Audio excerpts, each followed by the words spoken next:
ಬೇಕಾದ್ರೆ ಅವನೇ ಕಡ್ದು ಬಿಡ್ತಾನೆ ಇವನು ಅಂಥ ಗಿರಾಕಿ ಇವನು. ಆ ಕಾರಣಕ್ಕೆ ಅವರೂ ಸಹ ಇವನನ್ನು ಹತ್ತಿರಕ್ಕೆ ಸೇರಿಸ್ಕೋತಾ ಇರಲಿಲ್ಲ, ಬರೀ ಕೆಲಸಕ್ಕೆ ಮಾತ್ರ ಉಪಯೋಗಿಸ್ಕೊಂಡ್ರೆ ಹೊರತು ಬೇರೆ ಇನ್ನೇನಕ್ಕೂ ಇರಲಿಲ್ಲ. ಹಂಗೆ ಜೈಲಲ್ಲಿ ಅನಾಥ ಆಗಿಬಿಡ್ತಾನೆ. ಆಮೇಲೆ ಜೈಲಿಂದ ಆಚೆ ಬರ್ತಾನೆ. ಯಾವಾಗ ಸರ್? 2011 ಬರ್ತಾನೆ. ಫುಲ್ ಇವೆರಡೂ ಮಚ್ಚಿ ತಗೊಂಡು ಹೊಡೆದ್ಬಿಟ್ಟಿದ್ದಾನೆ, ಎರಡು ಕಾಲ್ಗೂ. ಅಲ್ಲಿ ಕೊನೆಗೆ ರಾಜಗೋಪಾಲ್ ನಗರದಲ್ಲಿ ಕೇಸ್ ರಿಜಿಸ್ಟರ್ ಆಯ್ತು ಅವನ ಮೇಲೆ. ಆಮೇಲೆ ಅದರಲ್ಲಿ ಅವತ್ತೊಂದು ದಿವಸ ಅಲ್ಲಿ ಎನ್ಕೌಂಟರ್ ಆಗಿ ಹೋದ. ಆಮೇಲೆ ನನಗೆ ಆಶ್ಚರ್ಯ ಆಗೋದೇನಂದ್ರೆ ಸರ್, ನೀವು ಹಂಗೆ ಹೊಡೆದು ಅವನಿಗೆ ಹಲ್ಲೆಲ್ಲ ಕಿತ್ತರೂ ಕೂಡ ಅವ್ನು ಜೈಲಿಂದ ಬಂದ್ರೆ ಮತ್ತೆ ಅದೇ ಮಾಡ್ತಾನಲ್ಲ ಸರ್? ಮತ್ತದೇ ಬಿಡಲ್ಲ ಅವರು. ಮಚ್ಚೇಟು ತಿಂದು ಕೊತ್ವಾಲ ಮಣ್ಣಾದ, ಗುಂಡೇಟಿನ ದಾಳಿಗೆ ಸಿಕ್ಕಿ ಸತ್ತ ಜೈರಾಜ್. ಆಯಿಲ್ ಕುಮಾರ್ನದಾಯ್ತು ಬರ್ಬರ ಕೊಲೆ, ಪೊಲೀಸ್ ಎನ್ಕೌಂಟರ್ಗೆ ಬಲಿಯಾದ ಡೆಡ್ಲಿ ಸೋಮ. ಪಾತಕ ಲೋಕದಲ್ಲಿ ಮೆರೆದವರೆಲ್ಲ ಆಗಿದ್ದು ರಕ್ತ ಸಿಕ್ತ ಅಂತ್ಯವೇ. ಬದುಕಿದವರೇನೋ ದವಲತ್ತು ತೋರಿಸಬಹುದು, ಆದರೆ ನೆಮ್ಮದಿಯ ನಿದ್ದೆ ಇಲ್ಲ. ಎಲ್ಲಿಂದ ಗುಂಡು ಹಾರಿ ಬರುತ್ತೋ ಎಂಬ ಚಿಂತೆಗೆ ಕೊನೆಯಿಲ್ಲ. ರೌಡಿಸಂ ಪ್ರಭಾವಕ್ಕೆ ಒಳಗಾಗಬೇಡಿ, ಎಚ್ಚರ ಎಚ್ಚರ. ಸ್ಟಾಕ್ ಮಾರ್ಕೆಟ್ ನಲ್ಲಿ ಸಕ್ಸಸ್ಫುಲ್ ಟ್ರೇಡರ್ ಹಾಗೂ ಇನ್ವೆಸ್ಟರ್ ಆಗಬೇಕು ಅಂತ ನಿಮಗೂ ಅನಿಸ್ತಾ ಇದೆನಾ? ಸ್ಟಾಕ್ ಮಾರ್ಕೆಟಿನ ಸಪ್ತಸ್ವರಗಳ ಬಗ್ಗೆ ತಿಳ್ಕೋಬೇಕೆ ಅಥವಾ ಹೆಡ್ಜಿಂಗ್ ಕಲಿಬೇಕು ಅಂತ ಇದೆ, ಈ ಕೆಳಕಂಡ ನಂಬರ್ಗೆ ಕಾಲ್ ಮಾಡಿ ಹಾಗೂ ರಿಸರ್ವ್ ಮಾಡ್ಕೊಳ್ಳಿ. Thank you.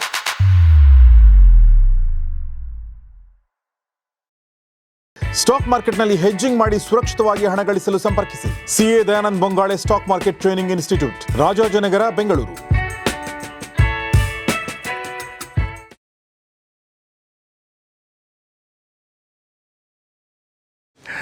ಸ್ನೇಹಿತರೆ ನಮಸ್ಕಾರ. ಗೌರಿ ಶಕಿ ಸ್ಟುಡಿಯೋದ ವಿಶೇಷ ಕಾರ್ಯಕ್ರಮ ಬೆಂಗಳೂರು ಅಂಡರ್ವರ್ಲ್ಡ್, ನಿಮಗೆಲ್ಲ ಆತ್ಮೀಯ ಸ್ವಾಗತ. ನಾನು ಗೌರಿ ಶಕಿ. ಸೊ ಬೆಂಗಳೂರು ಅಂಡರ್ವರ್ಲ್ಡ್ ಕಥಾನಕವನ್ನು retired SP SQ Umesh sir ಹೇಳ್ತಾ ಇದ್ದಾರೆ. Sir welcome to the show. ನಮಸ್ತೆ. ಸೊ ನಾವು ಕಳೆದ ಸಂಚಿಕೆಯಲ್ಲಿ ಪೆದ್ದುಗುಂಡನ ಬಗ್ಗೆ ಒಂದು ಲಾಜಿಕಲ್ ಎಂಡು ಅಂತ ನಾವು ಈಗಾಗಲೇ ಮಾತಾಡಿದ್ವಿ, ಬೇರೆ ಬೇರೆ ಚಾನೆಲ್ಗೆಲ್ಲ ಮಾತಾಡಿದ್ವಿ. ಇದರಲ್ಲಿ ತುಂಬ ಡೀಟೇಲಾಗಿ ಮಾತಾಡಿದ್ದೀವಿ. ಅದರಲ್ಲಿ ಹಾಗೆ ಏನು ಯಾವ ಥರ ಅಂದ್ಬಿಟ್ಟು ಅಂತ ಭಾಳ ಒಂದೇ ಎಪಿಸೋಡಲ್ಲೆಲ್ಲ ಮಾತಾಡಿದ್ವಿ. ಇದರಲ್ಲಿ ನಿಮಗೆ ನಾವು ಎಲ್ಲೆಲ್ಲಿ ತೊಡೋದು ಎಡವಟ್ಟು ಮಾಡ್ಕೊಂಡ್ವಿ, ಎಲ್ಲೆಲ್ಲಿ ನಾವು ಅದನ್ನ ಸರಿಯಾಗಿ ಗ್ರಹಿಸೋಕ್ಕಾಗಲಿಲ್ಲ, ಆಮೇಲೆ ಅನ್ನುವಂಥದ್ದು. ಆಮೇಲೆ ಫೇಲ್ ಆದದಕ್ಕೆ ನಾವು ಹೆಂಗೆ ರಿಪೆಂಟೆನ್ಸ್ ಮಾಡ್ಕೊಳೋದು, ಪಶ್ಚಾತ್ತಾಪ. ಒಂದು ಕಡೆ ಹೋದಾಗ ಅಷ್ಟು ದಿವಸ ಎಲ್ಲ ಕಾಲ ಕಳೆದಾಗ ನಮ್ಗೆ ಸಿಗಲಿಲ್ಲ ಅಂದಾಗ, ಪೊಲೀಸ್ ಆದಾಗ ನಮಗೆ ಎಷ್ಟು ಲಾಸ್ ಆಗಿಬಿಡುತ್ತೆ. Correct sir. ಅಲ್ಲಿ ನೀವು ನೋಡಿದ್ರಲ್ಲ ಆ ಬೈಕಲ್ಲಿ ಅವನೇನಾ ಸರ್? ಸೇಮ್ ಅವನೇ. ಕೊನೆಗೆ ಆ ಬೈಕು ಸಿಕ್ತು, ಅವನೇ ಮನುಷ್ಯ. ಅವನು ಏನು ಹಾಕೊಂಡಿದ್ನಲ್ಲ ಅದನ್ನೆಲ್ಲ ಹೋಗಿ ಎತ್ಕೊಂಡು ಬಂದ್ವಿ. ಅಲ್ಲೆಲ್ಲ ಹೋಗಿ ಅದೇ ಸೇಮ್ ಅದೇನು ಮಲಿಕೊಂಡಿದ್ನಲ್ಲ ಅದೇ ಜಾಗ, ಅಲ್ಲಿಗೂ ಕರ್ಕೊಂಡು ಹೋದ್ವಿ ಅವನ್ನ. ನಡಿಕಾಗ್ತಾ ಇರಲಿಲ್ಲ ಬಿಡಿ, ಮುರಿದಾಕ್ಬಿಟ್ಟಿದ್ವಲ್ಲ, ಒಂಥರ ಸತ್ತೋದು ನಾಯಿ ಹೇಳ್ಕೋಗಿದ್ದೀವಿ ಫುಲ್ಲು. ಆ ಮಟ್ಟಕ್ಕೆ ನಮ್ಮ ಮಾಡಿದ್ದೀವಿ ನಾವು. ಅವನಿನ್ನು ಜನ್ಮದಲ್ಲಿ ಇನ್ನು ರೌಡಿಸಮ್ ಅಂದರೆ ಈ ಥರ ಇರ್ತದಪ್ಪ, ಇನ್ನು ಲೈಫ್ನಲ್ಲಿ ಬೇಡ ಅಂದ್ಬಿಡ್ಬೇಕು ಅವರು. ಒಬ್ಬನ ಕೊಲ್ಲಬೇಕು ಮಚ್ಚಿ ಕೈಗೆ ಅಂದರೆ ಅವನ ಜನ್ಮದಲ್ಲಿ ಹಿಡಿಬಾರ್ದು. ಅವನು ಕೊಲ್ಲಕ್ಕೆ ಅಂತ ಕೆಟ್ಟ ಮನಸ್ಥಿತಿಗೆ ಯಾರು ಹೋಗ್ಬಾರ್ದು ಸರ್. ಅದಕ್ಕೆಲ್ಲ ಬೇರೆ ಮಾರ್ಗಗಳಿದ್ದಾವೆ. ಈ ಥರ ಎಲ್ಲ ಬಂದು ಒಳಗಡೆ ಸೇರಿಕೊಂಡು ಹೆಂಡ್ತಿ ಮಕ್ಕಳನ್ನೆಲ್ಲ ಬಿಟ್ಬಿಟ್ಟು ಅವ್ರ ತಾಯಿ, ವಯಸ್ಸಾದವರು, ಸಣ್ಣ ಮಗು, ಈ ಥರ ಯಾರನ್ನೋ ಕೊಂದಾಕ್ಬಿಟ್ಟು ನಾನು ಒಳಗೆ ಬರ್ತೀನಿ ಅಂತ. ಇದು ಮನುಷ್ಯನ ಜನ್ಮ. ಇವೆಲ್ಲ ವೈರತ್ವ ಇದ್ದರೆ ಅದು ಬೇರೆ ಥರ ಇರ್ತದೆ. ಅದು ಹೆಂಗಿರ್ತದೋ ಅವ್ನು ತೀರಿಸ್ಕೋಬೇಕು. ಈ ಥರ ನಾನು ಅವ್ನು ಕೊಂದುಬಿಟ್ಟು ಒಳಗೆ ಬರ್ತೀನಿ ಅದೇನಾಗ್ಬಿಡ್ತದೆ ಅಂತ. ಅರೆ ನಿನ್ನನ್ನು ಬಿಡ್ತಾರಾ? ಕಾರಣ ಬಿಡಲ್ಲ. ನೀನು ಕೊಲ್ತೀನಿ ಅಂದರೆ ಅವ್ರು ಮೊದಲೇ ಕೊಂದಾಕ್ಬಿಡ್ತಾರೆ ನಿನ್ನನ್ನು. ಕರೆಕ್ಟ್. ಅಷ್ಟು ಸುಲಭ ಅಲ್ಲ ಸಮಾಜ. ಏನೇ ಇದ್ರೂ ಅದನ್ನೆಲ್ಲ ಬಗೆಹರಿಸ್ಕೋಬೇಕು, ಕೂತ್ಕೋಬೇಕು, ಮಾತಾಡಬೇಕು, ಮಾತಲ್ಲಿ ಅದನ್ನೆಲ್ಲನೂ ನಡೆಸ್ಕೋಬೇಕು. ಮತ್ತು ಕೋರ್ಟ್ ಇದೆ, ಲಾ ಇದೆ, ಪೊಲೀಸ್ ಇದೆ, ಜನ ಇದ್ದಾರೆ. ಸೊ ಅದನ್ನೆಲ್ಲ ಮಾಡ್ಕೋಬೇಕು, ಬಳಸ್ಕೋಬೇಕು. ಅನ್ಯಾಯ ಆಗಿದ್ರೆ ನಾ ಹೇಳ್ತಿರೋದು, ಅನ್ಯಾಯ ಆಗೋದಕ್ಕೆ ಬಿಡಬಾರ್ದು. ಅನ್ಯಾಯ ಆದಾಗ ಪೊಲೀಸರು ಇರ್ತಾರೆ, ಜನ ಇದ್ದಾರೆ. ಫಸ್ಟ್ ಜನ ಮಾಡ್ತಾರೆ, ಆಮೇಲೆ ಪೊಲೀಸವ್ರು ಮಾಡ್ತಾರೆ, ಏನು ತೊಂದರೆ ಏನಿಲ್ಲ.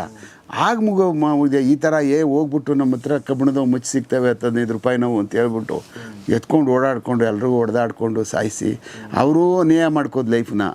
ಅವ್ರು ಇನ್ನೊಬ್ಬ ಸತ್ತವ್ರು ಅವ್ರ ಫ್ಯಾಮಿಲಿದೆಲ್ಲ, ಇದೆಲ್ಲ ಭಾಳ ಘೋರಾಪರಾಧ ಸರ್. ಇದೆಲ್ಲ ಅದು ಯಾವ ಕಾರಣಕ್ಕೂ ಬರಬಾರ್ದು. ಇದು ಭಾಳ ಕೆಟ್ಟದ್ದು ಸರ್. ಇದು ರೌಡಿಸಮ್. ಇದು ಭಾಳ ಒಂಥರ ಅವ್ರ ಜಿಂದಗಿನಲ್ಲಿ ಈಚೆ ಬರೋಕ್ಕಾಗಲ್ಲ. ಅವರು ಹಂಗೇ ಹೋಗ್ತಾರೆ, ಅವರು ಹಂಗೇ ಹೋಗ್ತಾರೆ. ಆ ತೀರ್ಮಾನ ಗೊತ್ತಿದ್ರೂ ಸಹ ಒಳಗೆ ಹೋಗ್ತಾರೆ. ಒಳಗೆ ಹೋಗ್ತಾ ಇದ್ದಂಗೆ ಹಿಂಗಿದೆ ಅಂತ ಈಚೆ ಬಂದುಬಿಟ್ರೆ ಏನೂ ಆಗಲ್ಲ. ಬಟ್ ಯಾರು ಕೊಂದರೂ ಅವರು ವಾಪಸ್ ಇರಿಸ್ಕೊಬಿಡ್ತಾರೆ. ಕೊಲ್ಲೋ ಮನಸ್ಸಿ, ಓಹೋ ಇದು ನಡೀತಿದೆ, ಕೊಲೆ ಆಗುತ್ತೆ, ನಾನು ಹೋಗೋದು ಬೇಡಪ್ಪ, ನಾಳೆ ನನಗೂ ಹಿಂಗೆ ಕಡ್ದು ಬಿಡ್ತಾರೆ ಅಂತ ಸೆಟ್ ಬ್ಯಾಕ್ ಆಗಿಬಿಡ್ಬೇಕು ಅವರು. ಅವಾಗ ಅಲ್ಲಿಗೆ ಒಂದು ಒಂದು ಒಂದು ಒಂದು ಬುದ್ಧಿ ಕಲ್ತ್ಕೊಂಡಂಗೆ ಬುದ್ಧಿ ಕಲ್ಕೊಂಡಾಗ ಹಾಂ ಕೊಲೆ ಆಗೋ ತನಕ ಜೊತೆಲಿ ಇದ್ರೆ ಅಥವಾ ಕೊಲೆಯಲ್ಲಿ ಪಾರ್ಟಿಸಿಪೇಟ್ ಮಾಡಿದ್ರೆ ವಾಪಸ್ ಬರೋಕ್ಕಾಗಲ್ಲ. ಬರಲ್ಲ ಸರ್. ಮತ್ತು ಅವ್ರನ್ನ ಹುಡ್ಕಾಡ್ತಾರೆ. ಅದರಲ್ಲಿ ಯಾರು, ಆಮೇಲೆ ಅವರು ಭಾಳ ಬುದ್ಧಿವಂತರಿರ್ತಾರೆ. ಅವರೆಲ್ಲ ಬಂದಿದ್ರಲ್ಲ, ಇವರೆಲ್ಲ ಸುಮ್ಮನೆ ಗಾಡೀಲಿ ಕುಂತಿದ್ದವ್ರ, ಹೊಡೆದವ್ರು ಅವರು ಬ್ಯಾಟಿಂಗ್ ಮಾಸ್ಟ್ರು. ಕೆಲವು ಜನ ಕರ್ಕೊಂಡೋಗಿ ಇವ್ರಿಗೇನು ಗೊತ್ತೇ ಇರಲ್ಲ, ಗಾಡೀಲಿ ಕೂರಿಸಿರ್ತಾರಂತೆ, ಇಳಿಸೋದು ಇಲ್ಲ ಕೆಳಗಡೆಗೆ, ಹೊಡೆದ್ಬಿಟ್ಟು ಬಂದು ಅವ್ರು ಆ ಗಾಡೀಲಿ ಹೊಟ್ಟೋಗ್ತಾರೆ. ಇವ್ರು ಇನ್ನೊಬ್ಬ ಬಂದು ಇಲ್ಲಿ ನೋಡು ಅಲ್ಲಿ ಮರ್ಡರ್ ಆಯಿತು ನೋಡ್ರಿ ಇಲ್ಲೆಲ್ಲ ನೋಡಿ ಇವೆಲ್ಲ ನಿಮ್ಮ ಹೆಸರೆಲ್ಲ ಬಂದ್ಬಿಟ್ಟು ತಲೆ ಕೆಡ್ಸ್ಕೊ ಅಂದರೆ ಅವ್ರಿಗೆ ಅಲ್ಲಿಂದನೇ ತುಂಬಿಡ್ತಾರೆ ಎಲ್ಲನೂ. ಅವ್ರಿಗೆ ಗೊತ್ತೇ ಇರೋದಿಲ್ಲ ಪಾಪ. ಎಲ್ಲ ಬಡವ್ರ ಮಕ್ಕಳುಗಳು, ಏನು ಹಿಂದೆ ಮುಂದೆ ಏನು ಗೊತ್ತಿರಲ್ಲ. ಊಟ ಅದು ಇದು ಬೆಳಗ್ಗೆ ಒಂದಷ್ಟು ಚಿತ್ರಾನ್ನ ಕೊಟ್ಬಿಟ್ಟು ಒಂದು 500 ರೂಪಾಯಿ ಕೊಟ್ಬಿಟ್ಟು ಕರ್ಕೊಂಡ್ಬಿಡ್ತಾರೆ. ಸಿಗಾಕೊಂಡ್ಬಿಡ್ತಾರೆ ಪಾಪ ಈ ಥರ ಬಡವ್ರ ಮಕ್ಕಳುಗಳು. ಈಗಲೂ ಮತ್ತೊಂದು ಇನ್ನೊಂದು ಕೇಸಲ್ಲೂ ಕೂಡ ನಾವು ದರ್ಶನ್ ಕೇಸಲ್ಲಿ ಕೂಡ ನೋಡಿ ಎಲ್ಲ ಅವ್ರು ಬಡವ್ರೆ. ಯಾರಾದರೂ ಒಬ್ಬರು ಸ್ವಲ್ಪ ಒಂಚೂರು ಏನಾದರೂ ಎಜುಕೇಟೆಡ್ಗಳು ಯಾರು ಇದ್ದಾರ ಅಲ್ಲಿ? ಭಾಳ ಕಮ್ಮಿ, ಭಾಳ ಕಡಿಮೆ. ಅವ್ರೇನು ಯೋಚನೆ ಇಲ್ಲ. ದರ್ಶನ್ ಅವ್ರು ಹೋಗೋದು, ಅವ್ರು ಮಾತಾಡ್ಸೋದು, ಅವ್ರ ಪಾದ ಮುಟ್ಬಿಡೋದು, ಅವ್ರ ಕೈ ಮುಟ್ಬಿಡೋದೇ ಅವ್ರಿಗೊಂಥರ ಹಿಮಾಲಯ ಅವರೆಸ್ಟ್ ಏರ್ದಂಗೆ ಆ ಮೆಂಟಾಲಿಟಿ. ಅದು ಬೇಡ. ಈ ಜಗತ್ತಲ್ಲಿ ನೀವೇ ದೊಡ್ಡವ್ರಿ, ನಿಮಗಿಂತ ಯಾರು ದೊಡ್ಡವರು? ಫಸ್ಟ್ ನೀನು ದೊಡ್ಡವ್ನು ಮಾಡ್ಕೊ. ನೀನು ಅದಕ್ಕೆ ಕಷ್ಟಪಡಬೇಕಲ್ಲ.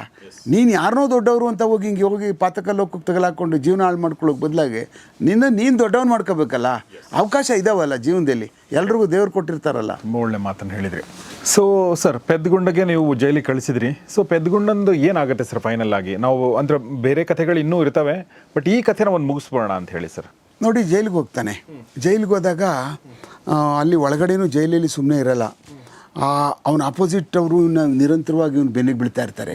ಒಂದು ಕಡೆ ಇರೋಕ್ಕಾಗಲ್ಲ, ಎಲ್ಲ ಜೈಲು ಸುತ್ಕೊಬತ್ತಾನೆ. ಎಲ್ಲೋದ್ರೂ ಇವನೊಂಥರ ಮೆಂಟಲ್ ಕೇಸಲ್ಲ. ಯಾರೂ ಸೇರಿಸ್ಕೊಳ್ಳಲ್ರು, ಯಾರೂ ಮಾತಾಡಲ್ರು. ಆಮೇಲೆ ಇವ್ರು ಇದ್ದಂಥ ಗ್ಯಾಂಗ್ ಇದ್ರಲ್ಲ ಅವ್ರು ಚಿತ್ರದುರ್ಗದಲ್ಲಿ, ಅವರೂ ಇವನನ್ನು ಬೇಕಾದ್ರೆ ಅವನೇ ಕಡ್ದು ಬಿಡ್ತಾನೆ ಇವನು, ಅಂಥ ಗಿರಾಕಿ ಇವನು. ಆ ಕಾರಣಕ್ಕೆ ಅವರೂ ಸಹ ಇವನನ್ನು ಹತ್ತಿರಕ್ಕೆ ಸೇರಿಸ್ಕೋತಾ ಇರಲಿಲ್ಲ. ಬರೀ ಕೆಲಸಕ್ಕೆ ಮಾತ್ರ ಉಪಯೋಗಿಸ್ಕೊಂಡ್ರೆ ಹೊರತು ಬೇರೆ ಇನ್ನೇನಕ್ಕೂ ಇರಲಿಲ್ಲ. ಹಂಗೆ ಜೈಲೆಲ್ಲ ಅನಾಥ ಆಗ್ಬಿಡ್ತಾನೆ. ಆಮೇಲೆ ಜೈಲಿಗೆ ಹೋದಾದ್ಮೇಲೆ 35 ಇದ್ದವನು 70 kg ಆಗಿಬಿಡ್ತಾನೆ. ಆ ಫೋಟೋನು ಇದೆ ನನ್ನ ಹತ್ರ. ಒಳಗಡೆ ಹೋದಾದ್ಮೇಲೆ ಎಲ್ಲ ಕೆನ್ನೆ ಎಲ್ಲ ತುಂಬ್ಕೊಬಿಟ್ಟವೆ. ಎಲ್ಲ ಒಂಥರ ಏನು ಇವನಿದ್ದಂಗೆ, ಅವನೇ ಏನು ಕುಸ್ತಿಪಟು ಇದ್ದಂಗೆ ಆಗ್ಬಿಟ್ಟವನು ಜೈಲಿಗೆ ಹೋಗಿ. ಆಚೆ ಇದ್ದನು ಸಾಯಿ ಥರ ಆಗ್ಬಿಟ್ಟಿದ್ದ, ಏನಿರಲಿಲ್ಲ, ಕಣ್ಣೆಲ್ಲ ಒಳಗೆ ಇನ್ನೇನು ಬಿದ್ದೋಗ್ಬಿಡ್ತಾನೆ ಏನು ಹಂಗಿದ್ದವನು.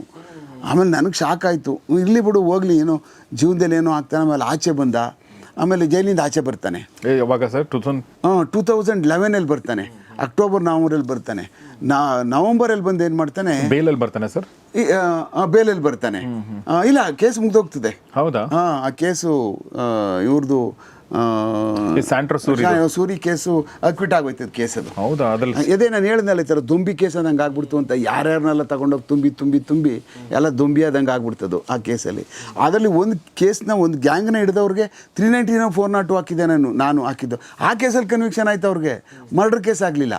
399 ಯಾವುದು ಸರ್? ಅಂದರೆ ಪ್ರಿಪ್ರೇಷನ್ ಆಫ್ ಡಕಾಯಿತಿ ಮಾಡ್ತಿದ್ರು ಅಂತೇಳಿ ಹಿಡಿದು ನಾನು ಕೆಂಗೇರಿ ಅವ್ರು ಕೊಟ್ಟಿದ್ದೆ ತೆಗೆದವ್ರನ್ನ, ಒಂದು ಗ್ಯಾಂಗ್ನ. ಈ ಕೇಸಲ್ಲಿ ಒಂದಷ್ಟು ಪಾರ್ಟಿಸಿಪೆಂಟು ಡೈರೆಕ್ಟ್ಲಿ ಇಂಡೈರೆಕ್ಟಾಗಿ ಪಾರ್ಟಿಸಿಪೇಟ್ ಆದವ್ರನ್ನ ಪೂರ್ತಿ ಆ ಕೇಸಲ್ಲಿ.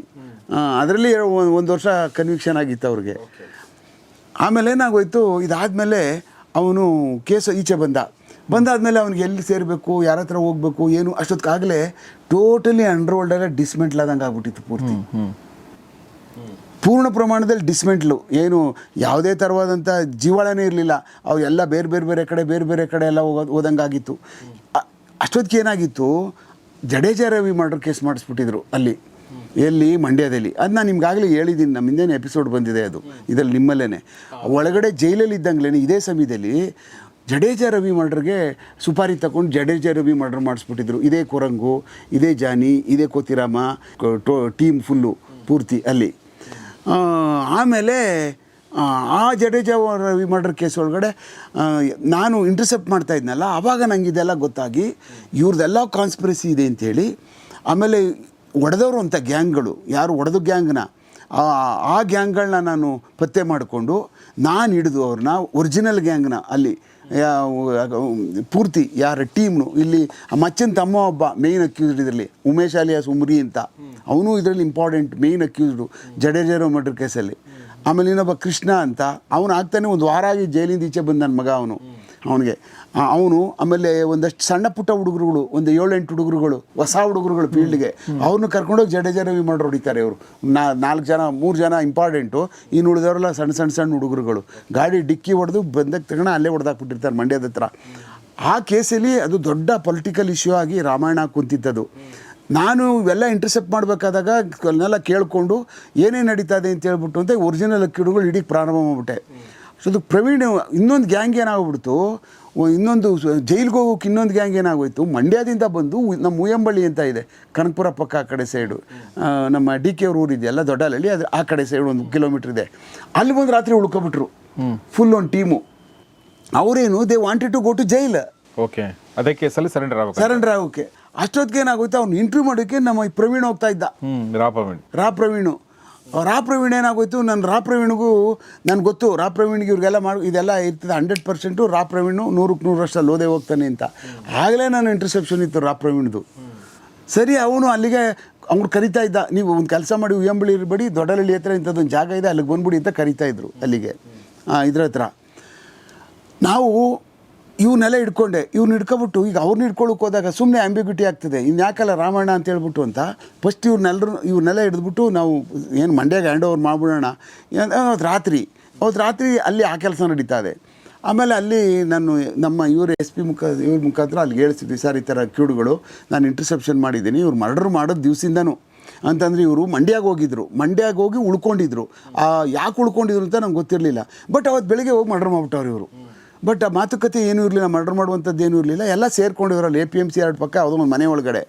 ಆಮೇಲೆ ನಾನು ಅಲ್ಲಿ ಲೋಕಲ್ ಇವ್ರಿಗೂ ಹೇಳಿದ್ದೆ, ಏನೋ ಒಂದು ಗ್ಯಾಂಗ್ ಬಂದು ಉಳ್ಕೊಂಡಿದೆ ರೀ, ನಮ್ಮ ಇವ್ರದ್ದು ರೌಡಿ ಗ್ಯಾಂಗು, ಬೆಂಗಳೂರು ಗ್ಯಾಂಗು ಅಂತೇಳಿ ಅಂತ ನಮ್ಮ ಇವರು ಇನ್ಸ್ಪೆಕ್ಟರ್ ಇದ್ರು ಅವಾಗ ಮಾರುತಿ ಅಂದ್ಬಿಟ್ಟು ಅಂತ ಮಂಡ್ಯದಲ್ಲಿ, ಅವ್ರಿಗೆ ಈ ಥರದ್ದು ಏನೋ ಮಂಡ್ಯ ಕಡೆ ಬಂದಿದ್ದಾರೆ ಅವರು, ನನ್ನ ಮಕ್ಕಳು ಆ ಕಡೆ ಬಂದು ಉಳ್ಕೊಂಡಿದ್ದಾರೆ, ಏನು ಬಂದಿದ್ದಾರೋ ಏನೋ ಗೊತ್ತಿಲ್ಲ ಅಂತ ಅಂದ್ಬಿಟ್ಟು ಅಂತ. ನೆಕ್ಸ್ಟ್ ಡೇ ಬೆಳಗ್ಗೆ ನನ್ನ ಮಕ್ಳುಗಳು ಮರ್ಡರ್ ಮಾಡಿಬಿಟ್ರು ಅರ್ಲಿ ಮಾರ್ನಿಂಗು. ಅವ್ನು ಬರ್ತಾ ಇದ್ದ ಇನ್ಫಾರ್ಮೇಷನ್ ಕಲೆಕ್ಟ್ ಮಾಡಿಕೊಂಡು ರಸ್ತೆಯಲ್ಲಿ ಅಡ್ಡಗಟ್ಟಿ ಅವ್ನು ಸ್ಕಾರ್ಪಿಯೋ ಗಾಡಿಗೆ ಅವ್ರು ಟಾಟಾ ಸುಮೋ ಗುದ್ದಿ ನಿಲ್ಲಿಸಿ ಅಲ್ಲೇ ಮರ್ಡರ್ ಮಾಡಿಬಿಟ್ಟಿದ್ರು ಅವನ್ನ ಪೂರ್ತಿ. ಯಾಕೆಂದರೆ ಅದೊಂದು ಚೀರ್ನಳ್ಳಿ ಶಂಕರ್ ಅಂತ ಅವ್ನು ಮರ್ಡರ್ ಮಾಡಿದ್ದ. ಆ ರಿಟಾಲಿಯೇಷನ್ಗೆ ಇವರು ಸುಪಾರಿ ತಗೊಂಡು ಅವ್ನು ಅಶೋಕ್ ಪೈ ಅಂತ ಒಬ್ಬಿದ್ದ, ಅವ್ನಿಗೂ ಆಗ್ತಾ ಇರಲಿಲ್ಲ ಪೊಲಿಟಿಕಲಿ, ಎಲ್ಲಿ ಜಡೇಜಾ ರವಿಗೂ ಇವನಿಗೂ ಅವನು ಸುಪಾರಿ ಕೊಟ್ಟು, ಆ ಸುಪಾರಿ ಏನೇನು ಮಾತಾಡಿದ್ದು ಎಲ್ಲ ನನ್ನ ಹತ್ರ ಇದೆ, ಎಲ್ಲ ಈ ರೆಕಾರ್ಡೆಡ್ ಎವ್ರಿಥಿಂಗ್. ಆಮೇಲೆ ಅಲ್ಲೇ ಅವಾಗ ಈ ದಾಖಲಾತಿಗಳು ಇಟ್ಬಿಟ್ಟು ಅವ್ರಿಗೆಲ್ಲ ಶಾಕ್ ಆಗಿಬಿಡ್ತು ಪೂರ್ತಿ. ಸರಿಯಾಗಿ ಎಲ್ಲ ಕರೆಕ್ಟಾಗಿ ಹಿಡ್ದವನಲ್ಲ ಅಂತ. ಆಮೇಲೆ ಸರಿ ಎಕ್ಯೂಡ್ಗಳೆಲ್ಲ ಅಲ್ಲಿ ಕೊಟ್ಟೆ. ಕೊನೆಗೆ ಅದು ಸಜಾನೂ ಆಯ್ತು ಆ ಕೇಸ್. ನಾನು ಇಲ್ಲಿಂದ ಇಂಟರ್ಸೆಪ್ಟ್ ಎಲ್ಲ ಹೋಗಿ ಪೊಲೀಸ್ ಸ್ಟೇಷನ್ ಕೊಟ್ಟು sir, Mandya town police station. ಅದಾದಮೇಲೆ ಮತ್ತೆ ರಂಗಸ್ವಾಮಿ ಅಂತ ಇನ್ನೊಬ್ಬ ಲಿಕ್ಕರ್ ಇದ್ರು, ಅವ್ರ ಮಗನೊಬ್ಬನ ಮರ್ಡರ್ ಆಯಿತು. ಅದೇ ಬೇರೆ ರಿಟಾಲಿಯೇಷನ್ ಆಗಾಯಿತು. ಅಷ್ಟೊತ್ತಿಗೆ ಇವರೆಲ್ಲ ಇವ್ರು ಬಂದು ಉಳ್ಕೊಂಡಿದ್ರಲ್ಲ ಅವರೆಲ್ಲ ಖಾಲಿಯಾಗಿ ಹೊಟ್ಟೋಗ್ಬಿಟ್ರು. ಇವ್ರು ಯಾರೂ ಇರಲಿಲ್ಲ ಆ ಕೇಸಲ್ಲಿ. ಒರಿಜಿನಲ್ ಇಲ್ಲಿಯವರೇ ಇದ್ದಿದ್ದು, ನಮ್ಮವರೇ ಇದ್ದಿದ್ದು ಪೂರ್ತಿ, ನಾನು ಹಿಡ್ಕೊಂಡವರೇ ಗ್ಯಾಂಗ್ ಇದ್ದದ್ದು. ಇಂಥ ಕೇಸಸ್ಗಳೆಲ್ಲ ನಾನು ಮಾಡಿ ಕೊಡ್ತಾಯಿದ್ದೆ. ಈ ಗ್ಯಾಂಗ್ನ ಯಾವಾಗ ನಾನು ಹಾಕ್ಕೊಂಡಿದ್ನಲ್ಲ, ಮತ್ತು ಆ ಕೇಸ್ ಮತ್ತು ಅವ್ರು ಕಸ್ಟಡಿಗೆ ತೊಗೊಂಡೋಗ್ಬಿಟ್ರು ಅವ್ರನ್ನ. ಇದ್ರ ಕೇಸ್ ಒಳಗಡೆ ಯಾವುದು ಜೈಲ್ ಕೇಸಲ್ಲಿ, ಚಿತ್ರದುರ್ಗ ಜೈಲಲ್ಲಿ ಅವ್ರು ಕಾನ್ಸ್ಪಿರಸಿ ಮಾಡಿದ್ರಲ್ಲ, ದುಡ್ಡು ಇಸ್ಕೊಂಡಿದ್ರು 50 ಲಕ್ಷ ರೂಪಾಯಿ. ಆ ಕಾನ್ಸ್ಪಿರಸಿ ಕೇಸಲ್ಲಿ ಅವ್ರನ್ನ ಕಸ್ಟಡಿಗೆ ತೊಗೊಂಡೋಗ್ಬಿಟ್ಟು ಮತ್ತು ಜಡೇಜಾ ರವಿ ಮರ್ಡರ್ ಕೇಸಲ್ಲಿ ಮಂಡ್ಯದವರು. ಅವಾಗ ಮತ್ತೆ ಅದಕ್ಕೆ ಆ ಕೇಸಲ್ಲಿ ಸಿಗಾಕೊಂಡ್ರು ಇವರು, ಬರೋಕ್ಕಾಗಲಿಲ್ಲ ಆಚೆ ಹೊರಗಡೆಗೆ ಪೂರ್ತಿ. ಅದು ಹಂಗೆ ನಡೀತಾ ಇತ್ತು. ಇವ್ರದ್ದೆಲ್ಲ ಫುಲ್ ಟೀಮು ಕಂಪ್ಲೀಟ್ ಹಂಗೆ ನಡ್ಕೊಂಡು ಹೋಗ್ತಾ ಇತ್ತು.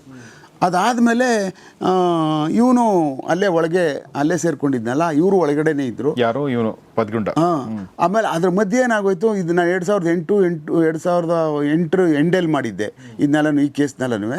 ಆವಾಗ ಅವ್ರಿಗೆ ಆ ಕೇಸು ಅಂದರೆ ಜೈಲಲ್ಲಿದ್ದರು, ಕಾನ್ಸ್ಪಿರಸಿ ಆಳು ಮೂಡು ಸ್ವಲ್ಪ ಕಷ್ಟ ಅಲ್ವ ಪ್ರೂವ್ ಮಾಡೋದು. ಅದ್ರಲ್ಲಿ ಒಬ್ಬೊಬ್ಬರು ರಿಲೀಸ್ ಆಗಿ ಬರ್ತಾಯಿದ್ರು ಅವರು ಟೀಮು, ಅವರು ಬೇಲಿಂದ. ಆಮೇಲೆ ನಿಧಾನಕ್ಕೆ ಲಾಸ್ಟಲ್ಲಿ ಇವನು ಪೆದ್ಗುಂಡ ಬಂದ ಇವನು. ಅಷ್ಟೊತ್ತಿಗೆ ಇವ್ರದ್ದೆಲ್ಲ ಡಿಸ್ಮೆಂಟ್ಲ್ ಆಗೋಗ್ಬಿಡ್ತು ಇವ್ರದ್ದೆಲ್ಲ ಸಿಸ್ಟಮ್ಮೇ. ಆಮೇಲೆ ಇವನು ಆ ಕಡೆಗೆ ಹೋಗ್ಬಿಟ್ಟು ಸೇರ್ಕೊಬಿಟ್ಟ, ಹೆಲ್ತ್ ಎಲ್ಲ ಡ್ಯಾಮೇಜ್ ಆಗೋಯ್ತು. ಆಂಧ್ರ ಕಡೆಗೆ ಹೋಗಿ ಸೇರ್ಕೊಬಿಟ್ಟ ಕೊರಂಗು. ಆಮೇಲೆ ಕೋತಿರಾಮ ಆ ಕಡೆ ಮಂಡ್ಯ ಕಡೆ ಸೇರ್ಕೊಬಿಟ್ಟ. ಆಮೇಲೆ ಜಾನಿ ಮೊದಲೇ ಅವ್ನು ರೌಡಿ ಎಲ್ಲ ಅವನು ತುಂಬಾ. ಅವನು ಜಾನಿ ಯಾರು ಸರ್, ಎಲ್ಲಿ ಬಂದ ಹೇಳಿ? ಅವನು ಜಾನಿ ಅಂತ ನೀವು ಮೊದಲೇ ಹೇಳಿದ ನಮ್ಮ ಮುನಿಯಪ್ಪ ಅವರ ಅಕ್ಕನ ಮಗ ಅಂದ್ಬಿಟ್ಟು.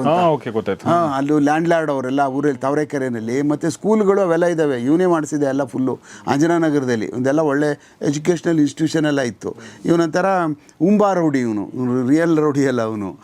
ಸುಮ್ಮನೆ ಈ ಗುಗ್ಗುಗಳ ಜೊತೆ ಸೇರ್ಕೊಬಿಟ್ಟು ಫ್ಯೂಚರ್ಗಳು ಇದು ಮಾಡ್ಕೊಂಡ. ಆಮೇಲೆ ಅದಾದಮೇಲೆ ಅವ್ರ ಭಾವನಿಗೂ ಪಾಯ್ಸನ್, ಅವ್ರವ್ರಿಗೆ ಏನೇನೋ ಲಿಟಿಗೇಷನ್ಗಳಿದ್ದು ಜಾಗಗಳದು, ಅವ್ರದ್ದು ಬಾಮ ಇಕ್ಳುಗಳದು ಆ ಕಡೆ ಸೈಡು ತಾವರೆಕೆರೆ ಕಡೆ, ಅದು ಡಿಫ್ರೆಂಟ್ ಇಶ್ಯೂ. ಅದಾದಮೇಲೆ ಅವನು ಒಬ್ಬೊಬ್ಬನೇ ಈಚೆ ಬಂದ. ಹಿಂಗೆ ಬಂದಾಗ ಏನಾಗೋಯ್ತು, ಎಲ್ಲ ಒಂದು ಸ್ವಲ್ಪ ಡಿಸ್ಮೆಂಟ್ಲ್ ಆಗೋಗ್ಬಿಡ್ತು ಆಲ್ಮೋಸ್ಟು. ಅದಾದಮೇಲೆ 2012 ಏನಾಯಿತು, ನೀಚೆ ಬರ್ತಾನಲ್ಲ, ಬಂದಾಗ ಇಲ್ಲಿ ಲಗ್ಗೆರೆ ಹತ್ರ ಒಂದು ಇವನಿಗೆ ಒಂದು ಜಮೀನು ಡಿಸ್ಪ್ಯೂಟ್ಗೆ ಕಾಂಪೌಂಡ್ ಹಾಕೋ ವಿಚಾರದಲ್ಲಿ ಗಲಾಟೆ ಆಗೋಯ್ತು ಅಲ್ಲಿ. ಇವನು ಪೆದ್ಗುಂಡ ಹೋಗಿ ಅಲ್ಲಿ ಹೋಗ್ಬಿಟ್ಟೇನೋ ಇಲ್ಲ 5 ಲಕ್ಷ ಕೊಡು ಇಲ್ಲ ಅಂದ್ರೆ ಹಾಕ್ಸಕ್ ಬಿಡಲ್ಲ ಹಾಗೆ ಹೀಗೆ ಅಂತ ಅವ್ರು ಸರಿಯಾಗಿ ಇವನಿಗೆ ತೆಗೆದುಬಿಟ್ಟವ್ರೆ. ಪುನಃ ಅವನೇನು ಮಾಡಿದಾನೆ, ಅವ್ರ ಮನೆ ಬಂದು ರಾಜಗೋಪಾಲ್ ನಗರ ಅಲ್ಲಿ ಇದ್ರ ಹತ್ರ ಅದ್ಯಾವುದೋ ಯಗ್ಗುಣಿನೋ ಏನೋ ಬರುತ್ತೆ ಅಲ್ಲಿ ಮನೆ ರಾತ್ರಿ ಹೋಗ್ಬಿಟ್ಟು ಏನು ಮಾಡ್ಬಿಟ್ಟಿದ್ದಾನೆ, ಅವ್ರಿಗೆ ಫುಲ್ ಎರಡನ್ನೂ ಮಚ್ಚಿ ತಗೊಂಡು ಹೊಡೆದ್ಬಿಟ್ಟಿದ್ದಾನೆ 2 ಕಾಲ್ಗೂ. ಅಲ್ಲಿ ಕೊನೆಗೆ ರಾಜಗೋಪಾಲ್ ನಗರದಲ್ಲಿ ಕೇಸ್ ರಿಜಿಸ್ಟರ್ ಆಯ್ತು ಅವನ ಮೇಲೆ.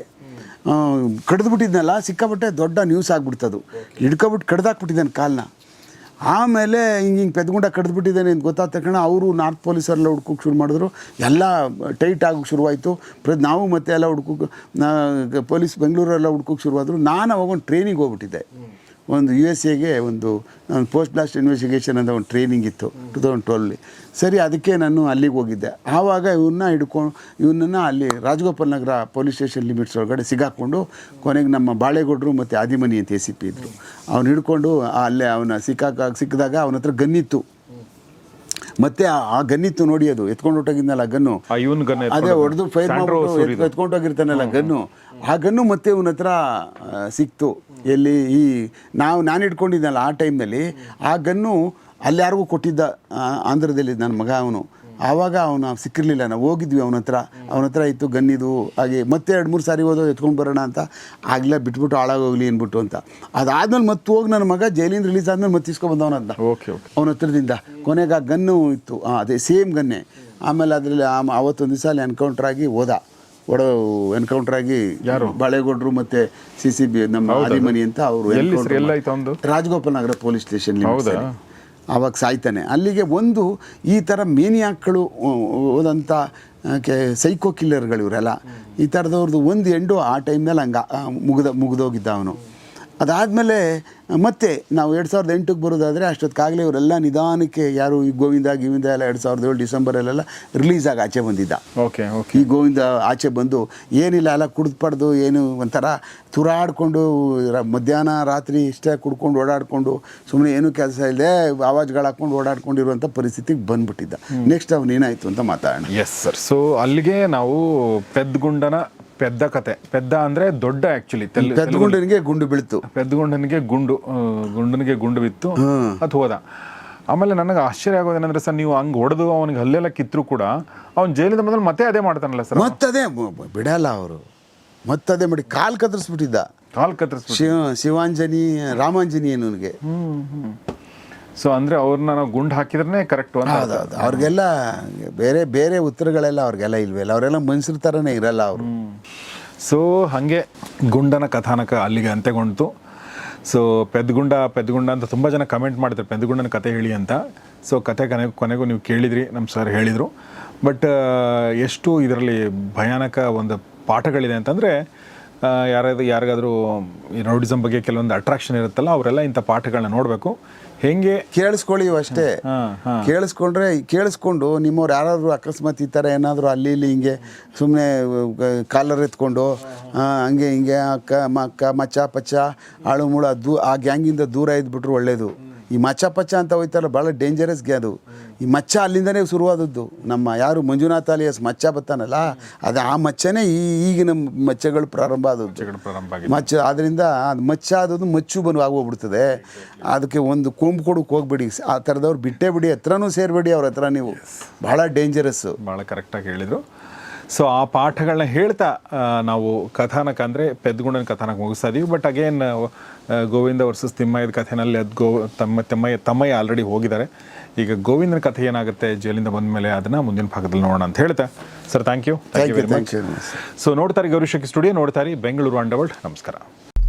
ಸ್ಟಾಕ್ ಮಾರ್ಕೆಟ್ನಲ್ಲಿ ಸಕ್ಸಸ್ಫುಲ್ ಟ್ರೇಡರ್ ಹಾಗೂ ಇನ್ವೆಸ್ಟರ್ ಆಗಬೇಕು ಅಂತ ನಿಮಗೂ ಅನಿಸ್ತಾ ಇದೆನಾ?